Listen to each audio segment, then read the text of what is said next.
नमस्कार दोस्तों, मैं आपका अपना डॉक्टर अंकुर बेजावत फिर आज एक वीडियो सीरीज लेके आया हूँ। मेरे YouTube चैनल डॉक्टर अंकुर बेजावत होम्योपैथी में हम लोग YouTube चैनल पे वीडियोस बनाने में बहुत मेहनत करते हैं। अगर आपको मेरा कंटेंट पसंद आए तो लाइक, शेयर एंड सब्सक्राइब जरूर कीजिएगा। चलिए दोस्तों, आगे बढ़ते हैं। आज का हमारा टॉपिक है PCOD या PCOS। ये एक तरह से आजकल एक एपिडेमिक डिजीज बन गई है। एपिडेमिक डिजीज इसलिए बन गई है क्योंकि आजकल ये हर सेकंड यंग गर्ल को ये बीमारी मिलने लग गई है। पीसीओडी का मतलब होता है पॉलीसिस्टिक ओवेरियन डिजीज और पीसीओएस का मतलब होता है पॉलीसिस्टिक ओवेरियन सिंड्रोम। इस बीमारी को सिंड्रोम इसलिए बोला जाता है क्योंकि ये बीमारी पूरे रिप्रोडक्टिव ऑर्गन को नहीं, पूरे शरीर को इफेक्ट करती है। पूरे शरीर को कैसे इफेक्ट करती है इसको हम आगे देखेंगे। मैं आगे आपको इन बारे में समझाऊंगा। चलो दोस्तों, अभी अपन शुरू करते हैं कि पीसीओएस या पीसीओडी होता क्या है। पीसीओडी एक मल्टी सिस्टम डिजीज होती है जो पूरे शरीर को असर करती है। आजकल मेरे पास इतनी यंग गर्ल्स आती है, 11 साल की उम्र में ही वो आना स्टार्ट हो जाती है अपनी सोनोग्राफी रिपोर्ट्स को लेके कि डॉक्टर साहब देखिए, मैंने सोनोग्राफी कराई, इसमें पीसीओएस या पीसीओडी लिखा हुआ है। मैंने कहा भाई आपको सिम्टम क्या है, आपने सोनोग्राफी क्यों कराई? तो सिम्टम्स इसके इस तरह आते हैं कि कोई भी यंग गर्ल है, अगर उसके पीरियड इररेगुलर है या फिर स्कैंटी मेंसेस है या बिल्कुल भी मेंसेस नहीं हो रही है या फिर पीरियड इरेगुलरिटी के साथ पीरियड आए, 2-4 दिन ब्लीडिंग हुई, बंद हुई, फिर वापस खुली, या महीने में 2-2 बार उसके पीरियड्स आते हैं और 5-5 दिन तक वो चलते हैं, तो उसको पीसीओडी हो सकता है। आजकल पीसीओडी होने के कारण कई है। लाइफस्टाइल चेंज एक बहुत बड़ा कारण है। बहुत से यंग गर्ल्स हैं जो आजकल बिल्कुल भी अपनी सेहत पे ध्यान नहीं देती हैं। उनका लाइफस्टाइल बहुत सिडेंट्री होता है, खान पीन पे ध्यान नहीं देती है। जेनेटिकली मॉडिफाइड फूड, जिसको अपन फास्ट फूड, जंक फूड बोलते हैं, ये लोग उनका ज्यादा सेवन करते हैं। ना तो इनका एक्स्ट्रा करिकुलर एक्टिविटीज है। पहले की बच्चियां बाहर खेलती थी, स्पोर्ट्स खेलती थी, आजकल इनको इससे कोई मतलब नहीं है, ये भले और इनका मोबाइल भला। इन सब कारणों से धीरे धीरे पीसीओएस बनना स्टार्ट हो जाता है। पीसीओएस में मेंसेस कम होने स्टार्ट हो जाते हैं, वेट गेन होना स्टार्ट हो जाता है। धीरे धीरे यंग बच्चों को लगता है कि हमारे चिन हेयर्स आने लग गए हैं या फिर हमारे यहाँ पर बाल आने लग गए हैं, बगल में बाल आने लग गए हैं और वो धीरे धीरे बाल मोटे होते जा रहे हैं। इसके साथ साथ फेशियल एक्ने हो जाते हैं। एक्ने मतलब मुहासे, हम अपनी भाषा में इसने एक्ने रोजेशिया बोलते हैं। इसमें मोटी मोटी फुंसियां हो जाती है और मोटे मोटे निशान और गड्ढे होने स्टार्ट हो जाते हैं। इन सब चीजों को लेके अगर कोई पेशेंट हमारे पास आता है तो हम उसको कहते हैं कि आपको पीसीओडी हो सकता है।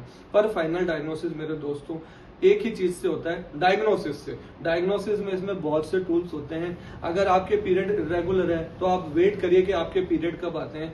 सेकेंड डे सुबह सुबह भूखे पेट लैब पे चले जाइए और मैं कुछ टेस्ट बता रहा हूँ, वो टेस्ट आप कराइए। अगर वो टेस्ट मेरे बताए अनुसार पॉजिटिव आते हैं, उनमें अगर ये सब चीजें निकलती है तो आपको पीसीओएस हो सकता है। सबसे पहला टेस्ट होता है एफएसएच और एलएच। एफएसएच का मतलब होता है फॉलिकुलर स्टिमुलेटिंग हार्मोन और एलएच का मतलब होता है ल्यूटिनाइजिंग हार्मोन। अगर ये दोनों आप टेस्ट कराते हैं और इन दोनों का रेशियो 2 से ज्यादा बढ़ा हुआ आता है तो आपको पीसीओएस या पीसीओडी हो सकता है। सेकंड हार्मोन होता है जिसको हम लोग एएमएच हार्मोन बोलते हैं, anti Mullerian hormone. Anti Mullerian hormone positive भी होता है, नेगेटिव भी होता है। अगर एएमएच आपका कम है तो आपकी फॉलिकुलर एक्टिविटी लो है, और अगर एएमएच आपका ज्यादा है तो आपकी जो ओवरीज है उनकी स्टिमुलेटिंग पावर है वो बहुत ज्यादा हाइपर एक्टिव हो गई है।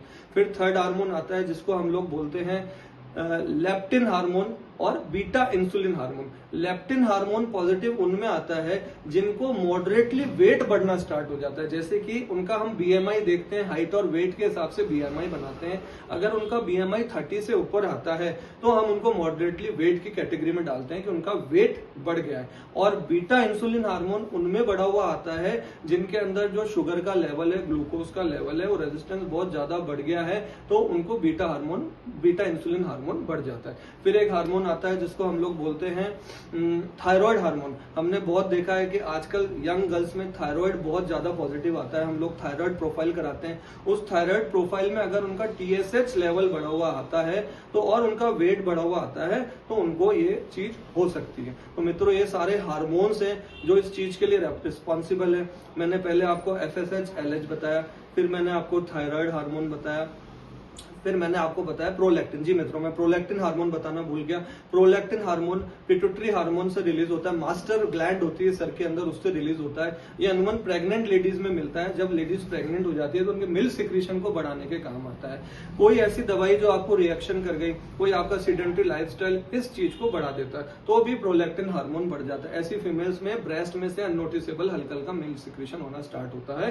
तो ये सारे हार्मोन्स होते हैं, इन चीजों के लिए रिस्पॉन्सिबल होते हैं। अगर ये सब हार्मोन्स आपके बढ़े हुए हैं और आपने आपकी यूएसजी कराई, यूएसजी के अंदर ये लिखा हुआ है कि आपकी फॉलिकुलर एक्टिविटी लो है और आपके जो पीसीओएस जो ओवरीज के अंदर सिस्ट है वो मल्टीपल है, मल्टीपल से ज्यादा है, पेरिफेरीज में फैले हुए हैं, तो आपको पीसीओएस हो सकता है। इसमें एक चीज और ध्यान देने बात है, आपको जो मल्टीपल सिस्ट है वो 10 से ज्यादा होना चाहिए और 10 mm से नंबर में होने चाहिए, तो आपको पीसीओएस हो सकता है। एंड में अगर आप अपनी लाइफस्टाइल मॉडिफिकेशन करेंगे, क्योंकि एक तरह से लाइफस्टाइल डिजीज है, अगर आप अपने लाइफस्टाइल पे ध्यान देंगे, आप अपना वेट रिडक्शन करेंगे, आप सुबह उठ के वॉक, योगा, प्राणायाम करेंगे, तो आपकी पीसीओएस ठीक हो सकती है। तो मैंने आपको इसके बारे में सारी जानकारी दे दी, क्यों होता है, किस लिए होता है, इसके क्या टेस्ट होते हैं और इसका होम्योपैथी में बहुत अच्छा निदान होता है। आजकल मेरे पास 11-11, 12-12 साल की लड़कियां आती है जो अपनी सोनोग्राफी रिपोर्ट्स लेके आती है कि डॉक्टर साहब देखिए हमें पीसीओएस हो गया। मैं उनको ये सब समझाता हूँ, मैं उनका लाइफस्टाइल मॉडिफाइड कराता हूँ, मैं उनको बहुत अच्छी होम्योपैथिक कॉन्स्टिट्यूशनल दवाएं लिखता हूँ, मैं उनका प्रॉपर केस लेता हूँ, मैं उनको सब चीज समझाता हूँ कि आप अपना डाइटरी चेंज करिए, आप अपना लाइफस्टाइल चेंज करिए, आपकी पीसीओएस बीमारी हो जाती। एक एज के बाद बहुत से बच्चियां आती है या 30-35 साल की उम्र में औरतें आती हैं, उनको भी पीसीओएस होता है। उनका पीसीओएस थोड़ा घातक होता है, वो इनफर्टिलिटी में चला जाता है, उनका एएमएच लेवल बहुत ज्यादा डिफर कर जाता है, उनका भी हम लोग ट्रीटमेंट करते हैं। स्पाउस को, हस्बैंड वाइफ को बुलाते हैं, हस्बैंड वाइफ को सारी बातें समझाते हैं, हस्बैंड को भी अगर कोई प्रॉब्लम है तो उसको भी दवाई दी जाती है, उसके भी टेस्ट कराए जाते हैं। होम्योपैथी में इन चीजों की बहुत अच्छी दवाइयां आती है, बहुत अच्छा ट्रीटमेंट आता है। आप डॉक्टर को टाइम दीजिए, 1.5 साल लगता है पीसीओडी पीसीओएस को खत्म होने में, पर यह खत्म हो जाती है। तो आज को आपको सारी नॉलेज मैंने दे दी है। अगर आपको वीडियो अच्छा लगा हो तो लाइक, शेयर एंड सब्सक्राइब जरूर करिए। Take homeopathic and stay safe. Thank you.